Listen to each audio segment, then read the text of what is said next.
Hey everyone, welcome back. In this video, I'll show you how to fix the AIB Mobile Banking network error.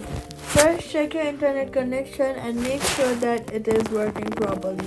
Try opening another website and check if it works or not in the website. Then switch between Wi-Fi and mobile data and try again. Next, turn airplane mode for a few seconds. Wait for about 10 to 15 seconds.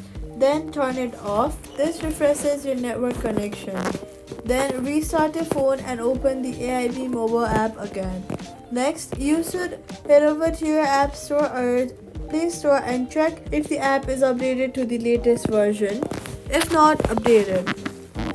If the network error continues, try logging in again later because there may be temporary server maintenance, and that's it.